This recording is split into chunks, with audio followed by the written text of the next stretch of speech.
Back to the GSMC Baseball Podcast, brought to you by the GSMC Sports Network. We're going to go into our second segment here, but before we do that, I'd like to ask you again to please like and follow the show. We do get a number of questions from viewers, so to ensure that your question does get read in the air, please use the link gsmcpodcast.net. It really does help the show, and it really does mean a lot, so thank you so much for that. And let's get back into the show for today.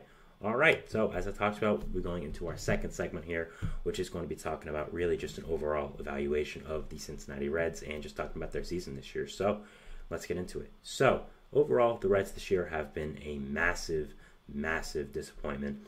If you remember from preseason, I don't know if any of you watched, but or any of you remember, but I had the Reds winning the NL Central. I also said that I thought they were clearly the best team in this NL Central, and I was very, very high on them. Well, to be frank, they have let me down, and it's been a lot. They currently are fourth in the NL Central and are 3 games under 500. Now, to be fair, they're a game and a half. They're a half game out of second place because the NL Central is so together with the 2 and 5 spots, but they would still then be 6 games out of first place. So they really have been a big disappointment for me this year, and just for any baseball fan who expected them to be good. And yeah, it's just been very unfortunate watching them and seeing what has happened. And it was added on to today when it was announced that Christian Encarnacion-Strand and Brandon Williamson are potentially out for the rest of the year and are considering season-ending surgeries. So Christian Encarnacion-Strand has ligament damage with his fractured hand that was fractured from a hit by pitch before in the season, and Brandon Williamson has a lesion in his shoulder. So first with Encarnacion-Strand, Strand did enter the season as the Reds starting first baseman. He was one of the big reasons why I thought this Reds team would end up doing very, very well this year. I was very high on him. I was very high in this entire young core, and Encarnacion-Strand, of course, is a part of that. I love what he did at the end part of last year, coming up and doing really, really well.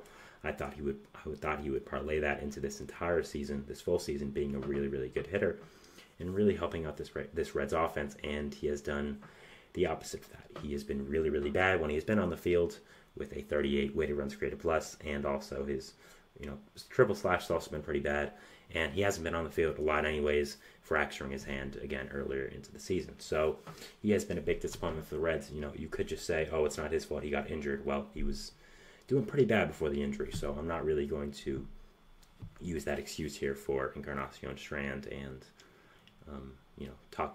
do that with him. So other than that, we have Brandon Williamson, who has a lesion in his shoulder, which is just a shoulder injury in general. And any injury with a pitcher nowadays, especially this season, you have to take fully into consideration all options. You have to take with the highest level of sensitivity and, make sure you treat it very, very well. And both these players are considering season-ending surgeries. For Williamson, he has not been up to the big leagues yet. Has only pitched in AAA this year, where he has been pretty fantastic, only going 10 innings though. But overall, he was going to be I think he was going to be a bigger part of the team in the second half, bringing a lot of pitching depth to this team, whether that's out of the bullpen as a lefty arm or as a depth starter. But overall, I don't think this is a huge blow, but at the same time, it just adds on to what has happened with this Reds team this year. I mean, of course, you had before the season 2 big blows, as Matt McLain had a season-ending injury right before the season started, which was a huge blow. McLain is a player I'm so high on. I think that he is going to be a superstar in this league, and he was one of the big reasons why, again, I had the Reds as a contender in the NL and the NL Central winner. After that, we also had Novelli Marte, who was slotted in to be the starting third baseman, get suspended for steroids and was going to be suspended for 80 games. He is actually doing rehab assignments right now to get prepared to be back from the sentence, but still, it might be a little too late at this point. Jeimer Candelario was also signed in the offseason, which was a perplexing signing at the time because they had so much infield depth, but ended up being a great signing because of the injuries to the infield. And yeah, players I thought would be big contributors to this Reds team have just gotten injured or have underperformed, and has really been the big part why they have not done as well as I expected them to this year. Frankie Montas, who was a pitcher I loved the Reds signing. That was a great move. Also got injured this year and has been on and off the injured list, only making 12 starts for them.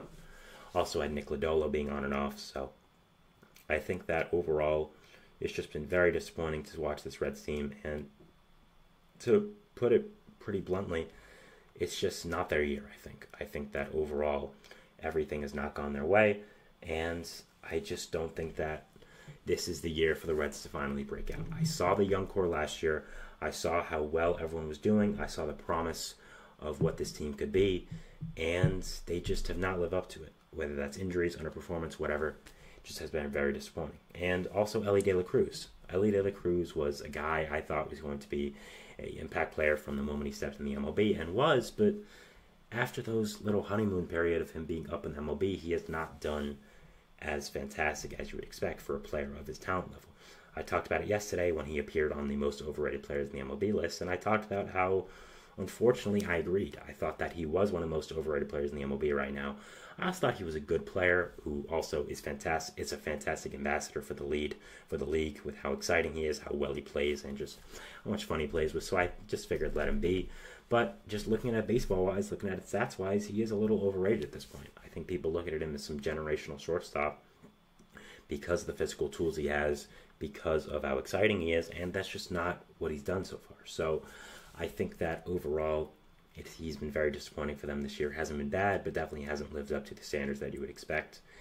And just overall, this Reds team has been very disappointing as a fan of baseball and as a fan of good young teams who I want to see be good. So, yeah, I think the Reds' outlook for this year is pretty bleak. But overall, in the future, I do still like that they are...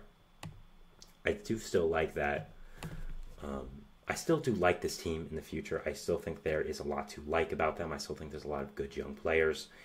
And I think that in the future, mainly next year, I think they're going to be good. I think they have to make the right moves in free agency, sign some starting pitchers, maybe get some more relief arms. Their bullpen's pretty strong, but maybe add to it a little bit. And it's just how baseball works. I just think that overall, all the circumstances added up into this year just not being for them, and just was unfortunate. Looking at the NL Central as well, I mean, it's definitely a tough road ahead. You have the Brewers, who have just taken so much control of that division and are going to be hard to take down. You have also the Cubs, who I think are a really great team, just haven't put it all together yet. Shota Imanaga, once he gets back to his normal self, I think will really lead this team and be very well. The rotation is great. Pirates, of course, are on the rise now with Paul Skeens coming up and doing so well. Cardinals are doing better as of recently. And I think that overall, you know, it's going to be very interesting to end up watching the NL Central, see where the Reds end up. And I just think that all these circumstances have led up to a bad season for the Reds. It's been very disappointing, very unfortunate, and just kind of how baseball, sports, and life works. You know, sometimes things don't go your way, and it's been unfortunate for them, but we'll have to see what does happen with them in the future. I'm still high on them for next year, but I just think with all the circumstances that have happened this year, it's just not their year. So that was the end of segment 2 here, talking about the Reds and some injuries that have happened for them and just an overall outlook. We'll be moving into our third segment, which is going to be talking about the Orioles and some trade rumors involving them. We'll explain why the man up there is the man in the graphic is there in the segment as well. So stick around for that, and we'll see you after the break. So thanks, Sam. Bye. Looking for your daily fix of sports talk without having to pay for it?